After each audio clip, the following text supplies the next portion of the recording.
Welcome to the Provoke Media Podcast. I'm Megan Miller, Head of Content Partnerships at Provoke and host of today's episode. Today, we bring you Cyberattacks, Preparing for the Inevitable with ARPR.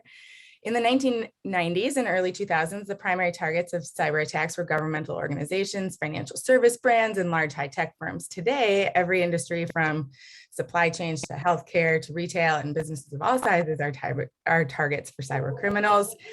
In this episode, we discuss the critical information marketing and communications professionals need about today's heightened cybersecurity landscape, as well as the tools they should prepare for before an attack occurs. We'll also explore the top considerations for breach response. With us today to do that are Anna Ruth Williams, Founder and Chief Strategy Officer at ARPR, and Geoff Blaine, Senior VP and Chief Marketing Officer at SonicWall. Thank you both for being here. Thank you. Yeah, thanks for having us. Yeah, absolutely. Great day to chat about cybersecurity. Geoff, if you want to give us a little background about where you come to from this conversation, and then we'll bounce to Anna and we'll kind of set the stage here. Yeah, sure. So I have a heavy background in content and corporate communications and also in cybersecurity. So I've been in the cybersecurity industry for 16, 17 years now. So I have a good perspective on, what companies can go through, particularly in the first, 48, 72 hours and best practices for, staying prepared and staying ready and, what to expect and what to do in that time of crisis. Absolutely. And Anna Ruth, you obviously have many experiences with your own clients, helping them navigate these undesirable situations. And doing so in such a painless way as possible. So you want to give us a little background about what ARPR does and kind of where your experience comes to the table for this subject. Yeah, absolutely. So ARPR represents technology, B2B SaaS-based companies. And unfortunately, many of our clients have faced data breaches within the past 2 years even. We're seeing an acceleration of that as well. We do have our own cybersecurity practice group at ARPR that represents cybersecurity companies. So we even have more acute knowledge and expertise within the inner workings of cyber criminals and their motivations, as well as what happens during breaches. So we work with clients on the front end before a breach even occurs with crisis comms planning and cybersecurity readiness with their marketing teams. And then, of course, we support them during and after the crisis when we go into rapid response and then reputation management mode. It's a hard thing for people to want to prepare for. No one wants to think about the fact that they may need this at some point, but the preparedness component for these things can really make the inevitable go so much more smoothly. Yeah, it also reduces stress and anxiety among the entire team, right? When we have a plan on the shelf that we can pull off, and it helps us think more rationally. Absolutely. Geoff, if you don't mind, setting the backdrop for us a little bit, how cybercrime has become much more prevalent, what's driving that increase, and why is it becoming so necessary to have practices like ARPRs? Yeah, I mean, cybercrime's been around since the advent of the internet. I don't think that's any news in itself, but it's really been amplified to a new level as of late, in the last 5-10 years. So much so, I think even more, like in the last 2 to 3 years, it's pretty much household terminology at this point. I think the common person probably has a good idea what ransomware is. 5-10 years ago, or not 10 years ago, it didn't exist, but 5, 7, 8 years ago, ransomware, what is that? Maybe they knew malware. They probably knew virus and phishing. But it's just mainstream news. It's linked to everything from, education, healthcare, geopolitical conflicts, and talking about the increase, ransomware alone, increased, 105% year over year in 2021. and these types of attacks, because they can be financially motivated, politically motivated. There's a lot of hacktivism that goes around.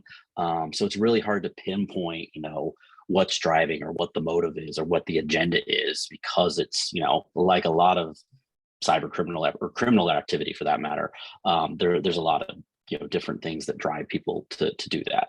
But then it's like the problem is really compounded when organizations aren't proactive enough in setting policy, ensuring that they have a sound and in best practice based security posture, having policy around patching. It just gives cyber criminals a much greater attack vector and much more many more targets of opportunity. And the double clicking into that, cyber criminals are really more in tune with the lack of response, the lack of preparation than ever before.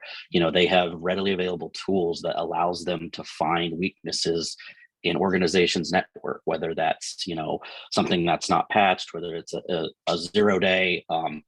They're out there looking every single hour of every single day, regardless of the size of your organization. That's a lot of technological terms. It's a lot to it feels like it's a glossary in and of itself for, business owners or marketing comms, people who maybe would prefer to not have to know those things. And Anna Ruth, is there some, are there areas that your practice or that you've seen where you've been able to just sort of even familiarizing with that terminology or setting that foundation has eased or is able to ease a little bit, make it less scary? Yeah. So I'll kind of talk, I think the best way to answer that, Megan, would be to talk through what to do before and then in the first 48 hours, right?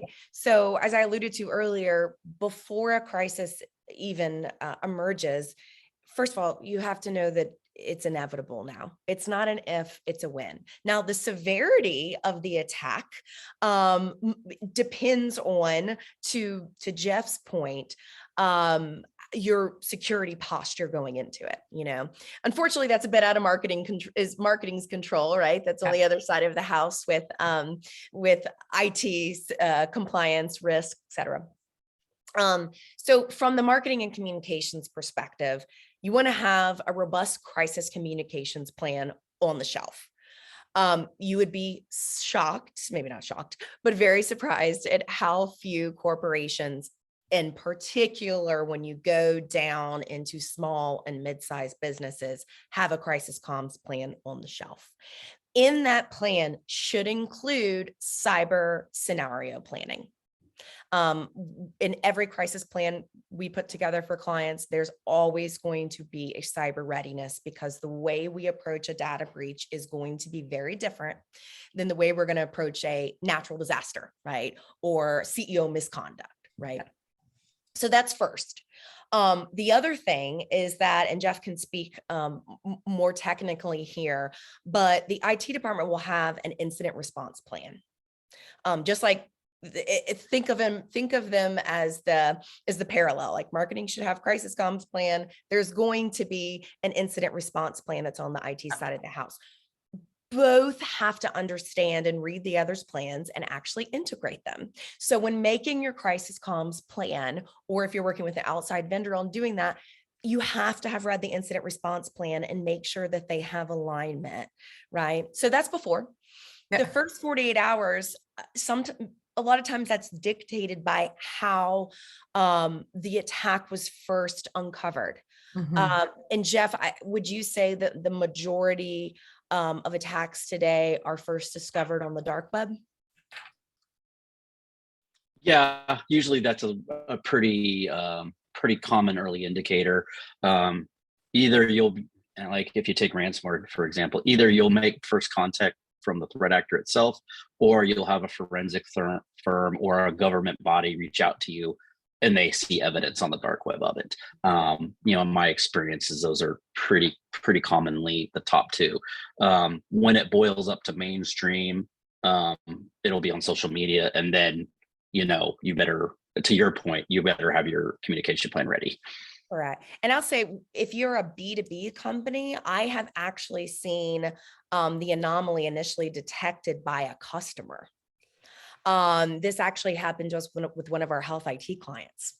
And so it really depends. The first 48 hours is first going to be dictated by how was this even discovered, right? Ideally, the marketing team should be looped in ASAP. So instead of having legal, risk, and IT being the only ones in the inner circle, they've got to bring in marketing, because to Geoff's point, as soon as this emerges on social, the communications crisis plan has to be activated, right? You're now in reaction mode at that point, really. Exactly. We got to go into rapid response. So in terms of the marketing activation workflow, first define the level of crisis. Most of the time, and I like to define crisis 1, 2, 3, 4, with 4 being the least, right? 4 being an angry customer on Twitter about something, and 1 being corporate reputation is immediately at risk, right?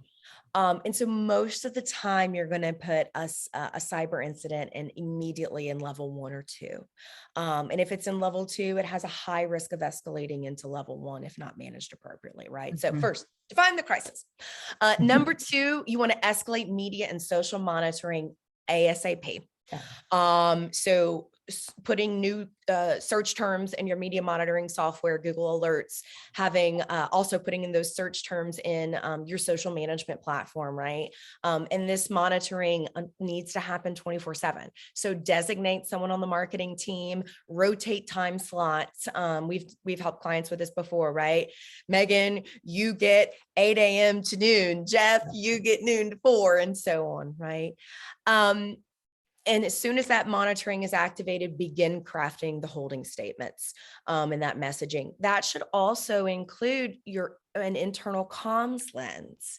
And I'm including board communication and investor communication in that internal bucket, right? So begin drafting those holding statements, and we can talk a little bit more about the tone and voice and everything and how that messaging will evolve, but I'll save that. Then I would say, I guess I'm getting, what am I on point number 3, 4 now is 3 or 4, begin developing a working FAQ. This FAQ is going to be a living and breathing document throughout the crisis. As Geoff alluded to, the forensic team peels back the onion layers of how the breach occurred, the extent of it, and the mitigation and resolution. And would you call that an internal FAQ or an external FAQ? Both. Okay. Both. And in my experience, the internal FAQ usually evolves into the external FAQ throughout the investigation process. So one thing I really wanted to hit on, Anna Ruth, is the internal comms standpoint, particularly that first holding statement. Like if there's enough chatter, like whether it's social media or customers, if you have online communities, and they call in like a support person or reach out to their salesperson or whatever, it depends on the company, but then they're like, I have no idea what happens. They should at least be prepared, have some situational awareness that something is happening, even if it is a fairly generic statement. It shows a level of preparedness and confidence in the company and the brand, and understanding what's happening. And to your point, the first 48 hours, it's going to be there's a fog of war to it a little bit, and how you operate and your response there will be dissected later on. So I can't reiterate enough of how important it is to be factual, confident, but transparent during that process.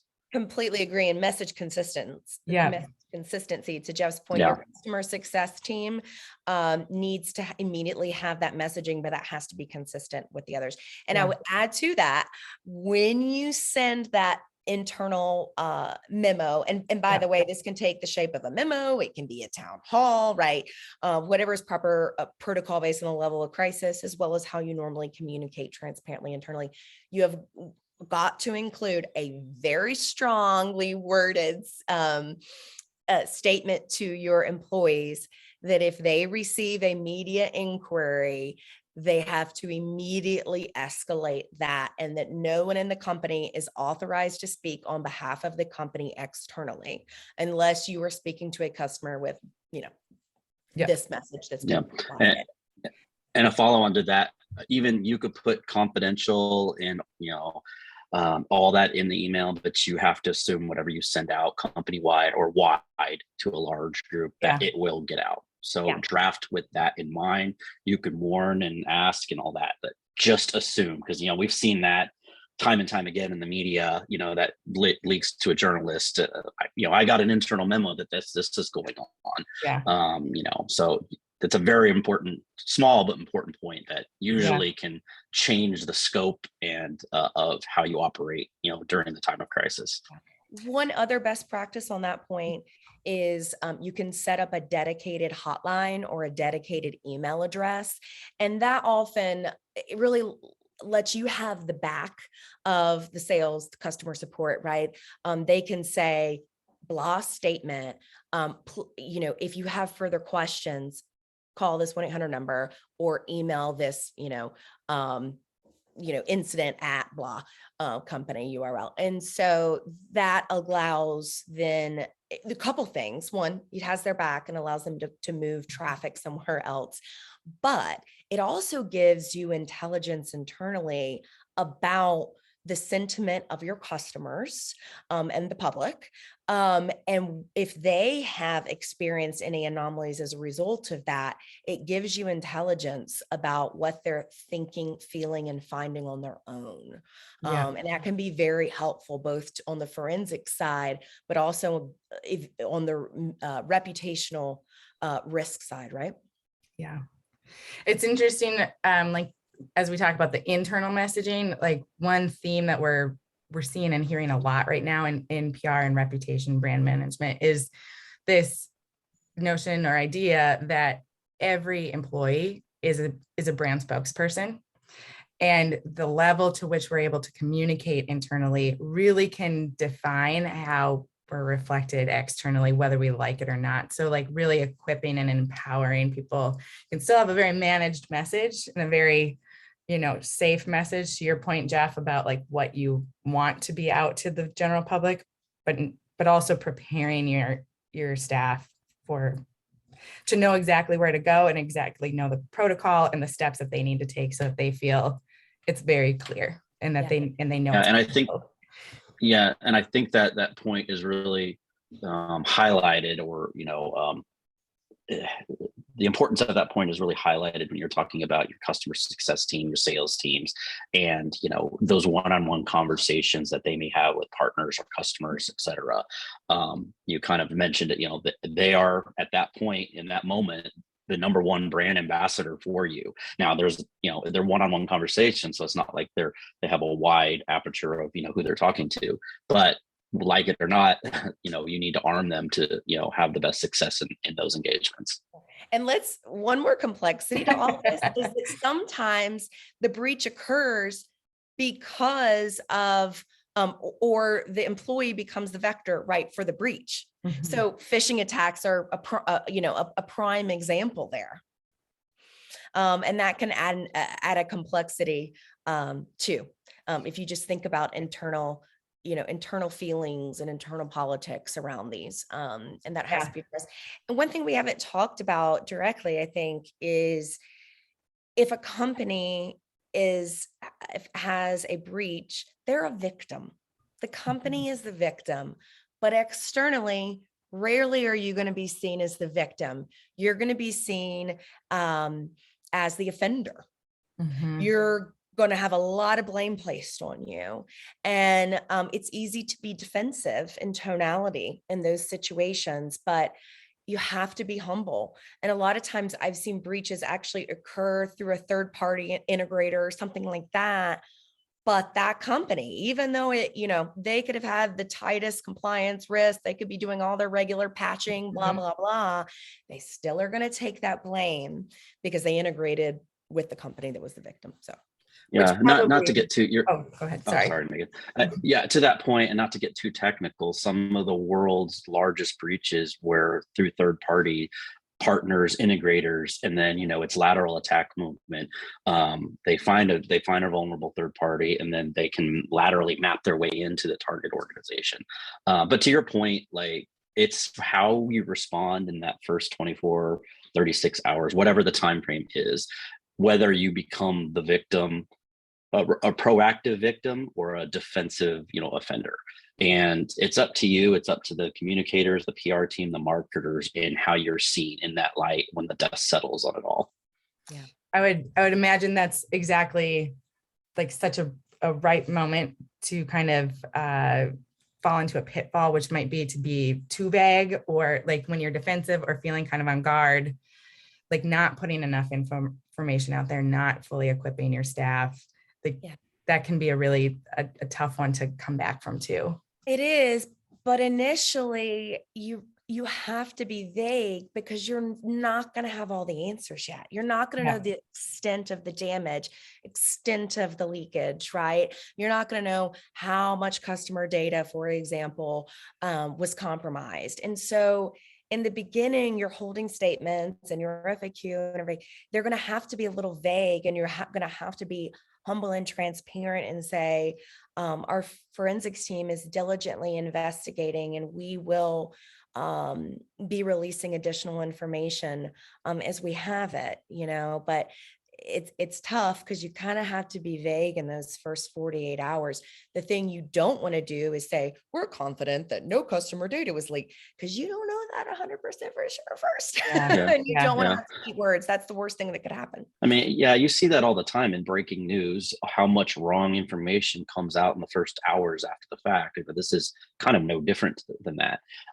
So you got to be very, very careful, and you slowly expand the messaging as you rule out, or through an analysis, investigation, fact finding. As you rule things out, you can expand the messaging and then communicate that. But it is really a critical time, in one of these events, and how you react. Absolutely. Geoff, you're in a really unique position, being marketer by trade, but working for a global security firm. Advice for fellow CMOs who maybe don't have their plan in place yet? Yeah, I mean, start now if you don't first, and have routine coordination with your internal stakeholders. I think that's where Anna Ruth kind of started on this. It's not just, your IT team or your security team or your legal team. That'll be dictated on the size of your organization, what vertical or line of business you're in. But I work for a security company, so we have these weekly. I don't know for every company that's quite necessarily, but a monthly meeting is not out of the realm of possibility of what you should be doing, because it's that alignment and that's cross-team collaboration that'll keep you prepared, keep you calm when it does happen. To Anna Ruth's point, you'll have that playbook on the shelf ready to go. And I always err on the side of caution, even for the littlest things that I think are going to have reach the media.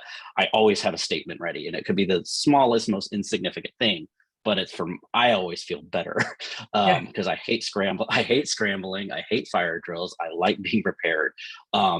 And this isn't a little thing. This is a big thing. And in many cases, for many companies, a cyber incident, any type of breach is probably going to be not only the most disruptive crisis comms thing, but one of the most likely. So you kind of put those two things together, and you can see why you need to be prepared. But another point is, having a routine around it. Once you fall out of practice, once you get apathetic, you kind of leave yourself vulnerable, because you can meet for a few weeks, a few quarters, whatever. You got a plan. Oh, we can skip this week. And before long, you haven't met in 6 months. And, I'm unlucky enough as that would have been when something would happen, but just being ready, having the internal stakeholders from all the groups, knowing the plan, knowing what to do. It's just so important.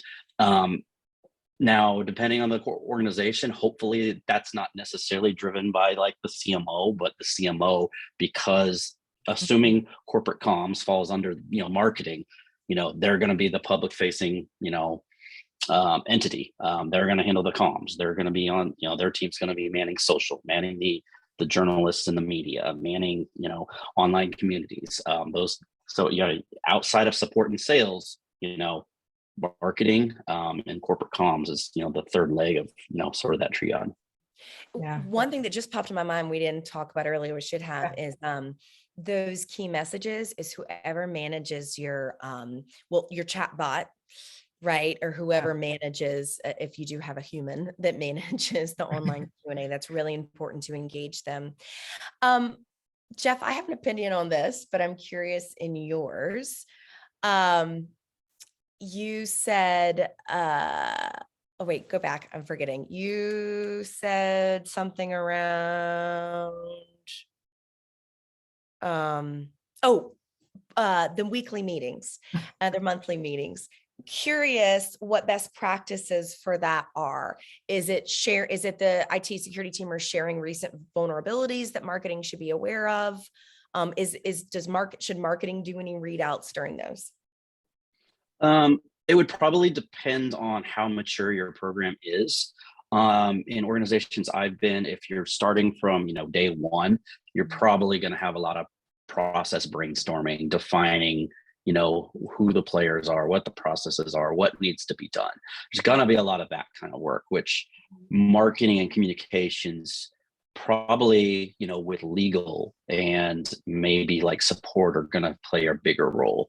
Once you mature it enough and you've got that, solidified, then you're probably going to pivot to the more, the security teams, the IT teams, keeping everyone abreast of, what's going on. And even if it's simple updates from them, it's not like every company is going to have a salvo of attacks, weekly. Let's hope not. But they could be like, hey, talking about what they're doing from, a cybersecurity awareness training, what they're doing, maybe we're implementing a new level of two-factor authentication, just to keep the group, apprised of what's going on and have the best situational awareness. Ours are a lot more technical than that because of the business we're in, but I think, that's how I would see it form and mature as you kind of grow it. Mm-hmm. Kind of question for both of you. Like, it's pretty evident that there are a lot of cooks in the kitchen. And, we're talking today from like the comms and marketing perspective, but when we talk about these meetings, Geoff, who's kind of like the ringleader, or like, how do you determine like who owns what piece? Like, where do you draw the lanes? Where do you draw the lines a little bit so that there's not 4 different leads happening that are all running in different directions?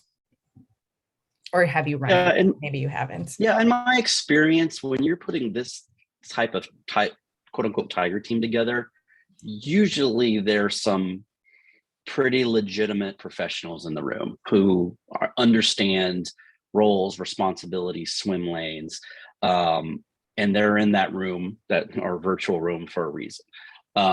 That's been my experience. So everyone's in that room. They know what they're doing and why they're there. I think we use a lot of project management tools, just to build the frameworks and the processes around that. And that's a key point. So, it helps visualize and track what you're doing tactically. But yeah, in my experience, that really hasn't been a problem. And you don't want 40 people in these meetings. You probably want 1 to 2 to 3 from each group, depending on the size of the internal organization. Yeah, I'd say in that crisis plan, usually at the start of it, you include who would be in the war room, right? And this is the small but important community that needs to be alerted all at the same time right away. And it's going to be, of course, general counsel, whatever the head of IT's title is, CIO, VP IT, marketing, of course, why we're here today. But your chief people or your chief HR person too, right? Geoff, who else would include in that? And one thing, it's not just senior leadership people in that room, because there's a lot of, I don't call them low level, but analysts, managers that are, social media manager, a community manager, a PR manager, PR director, your frontline team, for lack of right. And so I like to make sure that those people are pretty sharp, as you want to hire good people, but knowing that they understand what's going on. A lot of times they're just flies on the wall listening, but they understand and they can, absorb and have the situational awareness, during it. And that term comes up a lot. You've probably heard me say it. Situational awareness is a term we use a lot, and we use it daily. Understanding, because it changes so fast, understanding how external or internal factors have to evolve, how it changes what you're doing and how you respond. So that's half the battle, in my opinion. Where you don't have situational awareness is when you learn about something in the media, or your customers learn about something about you in the media. Then I don't want to say the battle's lost, but it's an uphill battle. Yeah. And sometimes, depending on severity, you need the board members, board chair in the room, and the CFO, because this is going to involve oftentimes, investor relations, and it can even impact a company's credit rating, right? Especially on the side of the amount of the ransom. Right. Yeah. And insurance is obviously involved too. In fact, most of the time, when a client gets into a data breach, we're actually paid by their insurance company, not the client itself. So keep that financial element in mind too. Yeah, you could probably do 3 more podcasts on cyber insurance at this point, because that's a rabbit hole in itself. One thing I did want to point out when we're talking about who's in the war room, from my experience, the actual incident response war room, like something has happened, is quite different than the recurring tactical war room, or incident response meeting that you have every week, month, quarter, whatever it is.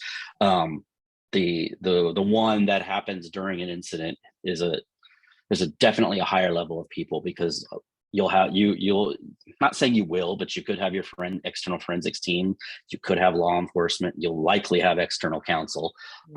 You'll have a lot of external parties in there that are there to help. I mean, you're going back to one of the main themes, you are a victim, and they are there to help because some sort of criminal activity has been taken out against you.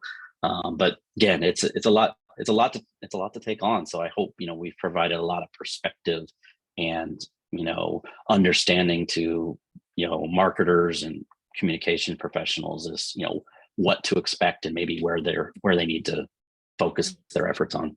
Reducing that fear, because the fear is what prevents us from making the plan in the first place. And knowing that we're prepared makes handling anything 1,000 times easier. Responding rationally. Yeah, definitely. Well, parting thoughts, guys. I mean, we've covered so much, and to your point, Geoff, probably could keep going for 3 more episodes, but I think this is just such a great primer that we've been able to provide today. I've learned a lot. I'm sure our audience has as well. Any thoughts to wrap up on from either of you that we haven't covered? I mean, I guess mine would be, if you're haven't started, start today.